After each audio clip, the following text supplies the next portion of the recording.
Hello, my beautiful people from Untouchable Mama. Thank you for watching our YouTube channel. Please do not forget to subscribe and press the notification button. Thank you. One love. Bye-bye.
Amen. The King of Kings and the Lord of Lords. Amen. Which his name is Jesus Christ of Nazareth. Amen. Now I will say where the Spirit of the Lord is, there is always a liberty. Amen. I submit this congregation into the hands of Jesus. Amen. Lord, we came here for peace. Amen. May we go back with peace. Amen. May we know that spirit of disunity among adults. May it be broken in the name of Jesus. Amen. Lord, I pray. As we are gathered here today by the Edo Union, I pray one prayer that this unity of peace, Amen. which is the symbol of Edo, Amen. may rest upon every one of us in the name of Jesus. Amen. May we never regret where we gather here. Amen. This celebration will not be the last one. Amen. We will continue to celebrate our Edo in the land of the foreign in the name of Jesus. Amen. And I pray for everyone that shout the biggest amen, goodness and mercy will follow you.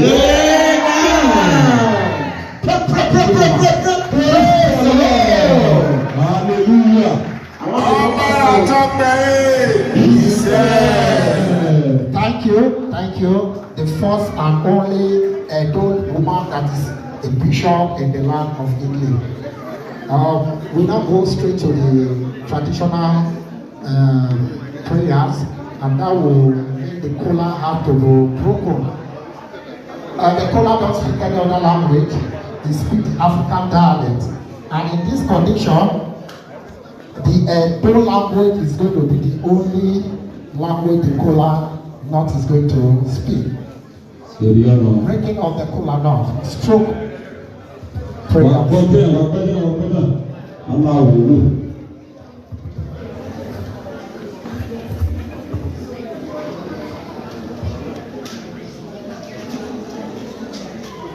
Ọ̀wé bàbá làrá ló wàá wí sẹ́. Ìyáṣẹ́ wàá wí sẹ́. Wàá gbèsè yọ. Wàá gbèsè yọ. Ọba àtọ́pẹ́. Ìṣẹ́. Sísè agbẹ́dọ̀rọ̀ yìí. Ọmọ ọba àtọ́pẹ́. Ìṣẹ́. Ìmọ̀ ẹ̀rẹ́ o. Ìṣẹ́. Òsànúdùá ọkọ̀ dúdú kìlà pàmò. Òsànújà kọ̀ọ̀nà lé mi lọ́gì ìdẹ́ra mọ́. Ìṣẹ́. Ọbẹ̀ tó yà. Ọmọ ètò ìnáyà. Mo ẹ̀ ìdí ètò ìsì. Ọbẹ̀ tó yà. Ìṣẹ́. Ìṣẹ́. Ìṣẹ́. Ìṣẹ́.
For the benefit of those that don't understand the new language, as the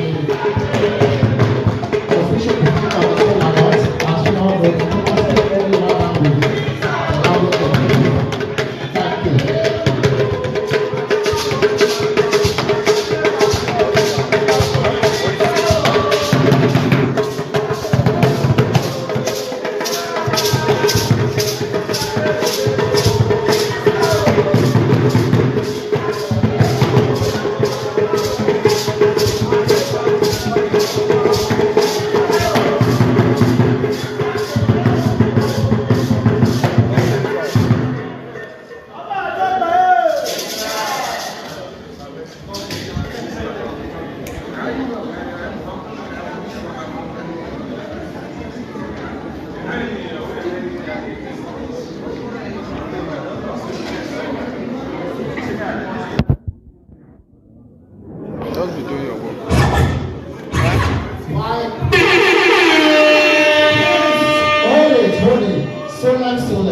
This is tradition at home. Just know that Rome is ancient city. When Rome was the only city that was also rebuilt in Africa was the kingdom. So both kingdoms, they are synonymous with history. If you read history or go into anthropology, you discover that they have so much in common. The Rome had a city wall. The BENIN wall is the greatest, I repeat, the greatest man-made singular excavator on the surface of the earth till now. It's credited by UNESCO. Now we go for prayers with the drink. Liberation of the land, sanctification of the land in the new language. Thank you.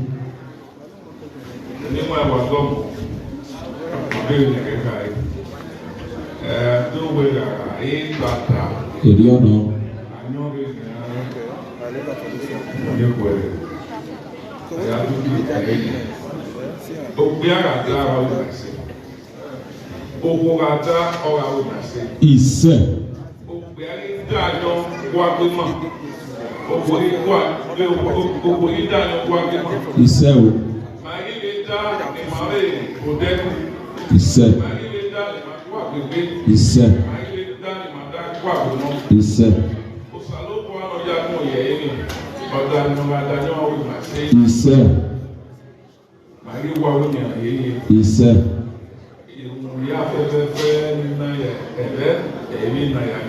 Iṣẹ́. Iṣẹ́. Iṣẹ́.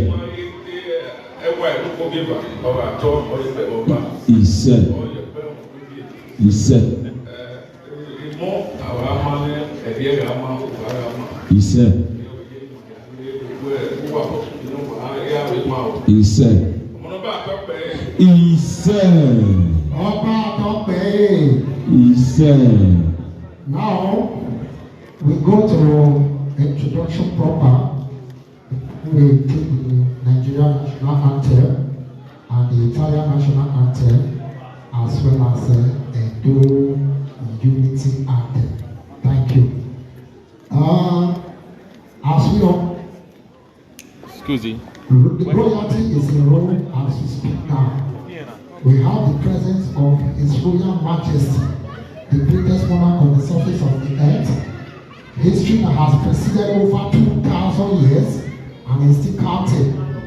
His Royal Majesty Ọmọlọ́ba Nebo Ukwu Akpọ̀rọ̀kpọ̀rọ̀ Ọba NY II N'Ogidika, ably represented here in the city of Rome by two Benin high chiefs.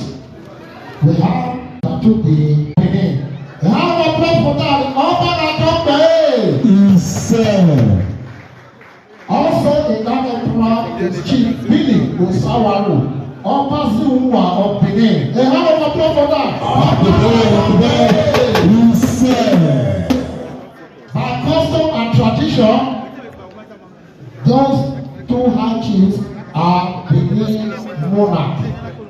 So whatever that you do, don't remember that Benin monarch is in this arena. Thank you. And also, the man that we are all This camera where they use it for the clear focus. If you don't see much of the camera, you camera not the don't go and abroad. In fact, later you people will know. I understand what you're trying to do. Please give it up for Honorable Igbowosa Omoregie, aka Adedomi Omoregie.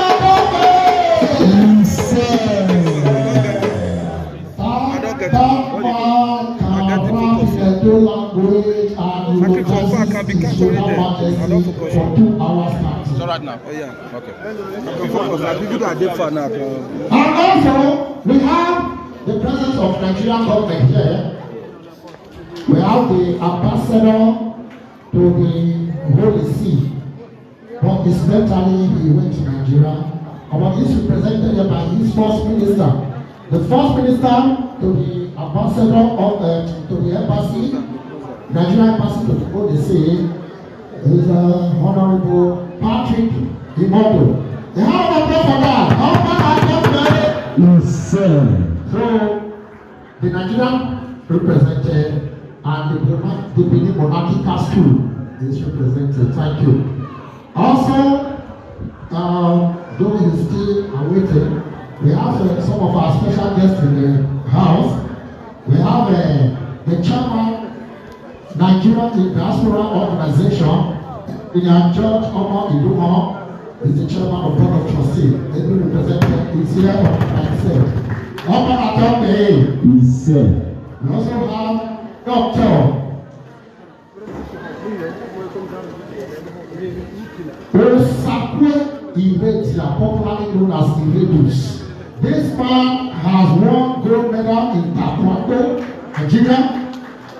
And just recently, the daughter represented the country we are all resident in the just concluded Tokyo 2020 Olympics. Please give it up for Kende. In fact, he carried the whole Tokyo Olympics. I see. May God bless you, sir, for giving a beautiful daughter to represent us in You are class. blessed. She handled you from Taekwondo, but the day with the boy. And we got also. We have Honorable Osamege Omoroke, who is the vice chairman Edo Integrity Worldwide, is based in UK. We welcome sir. We have Desmond Ayube. I don't know if he's around yet. We also have the chairman, National Union of Nigerians in that association in Italy, NOSA, Dr. Roland Dokupa. I don't know if he's present yet. We have Honorable Daddy Rich in your cell. I will tell you that the many times away guys later. This man promotion is okay. Then Genevieve, then Two-Face, then Mandokan, and even recently influence Akabai, Canada, US.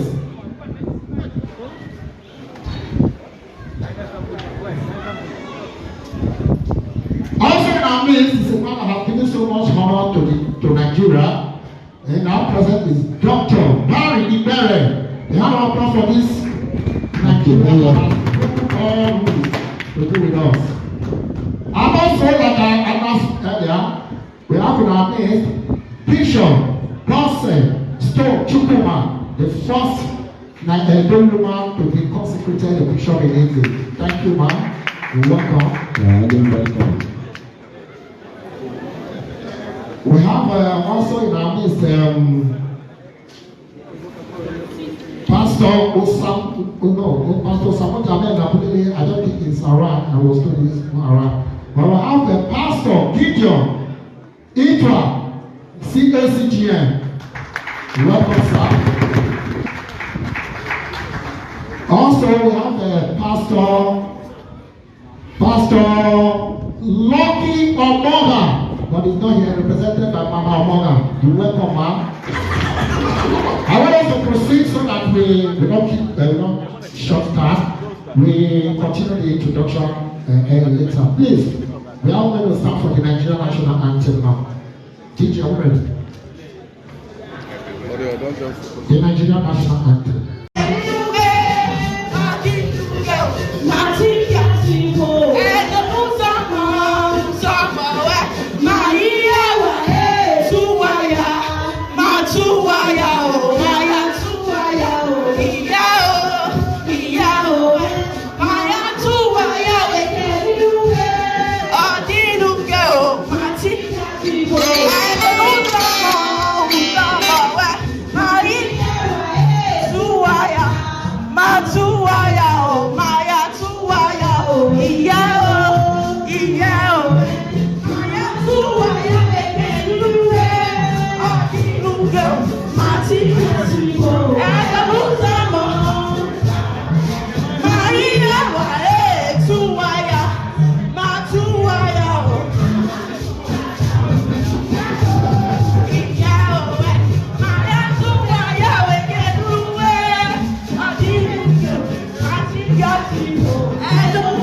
Now I'm recording.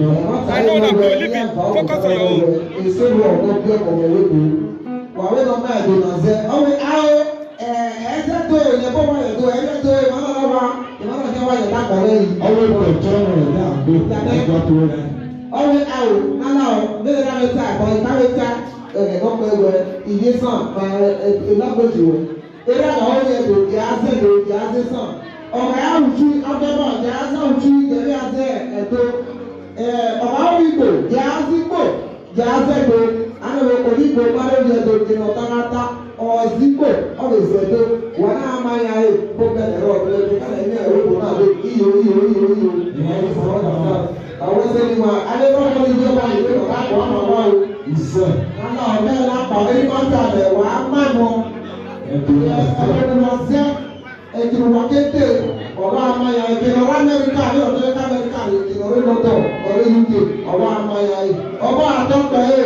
to take over. Please let me do this. Also, I invite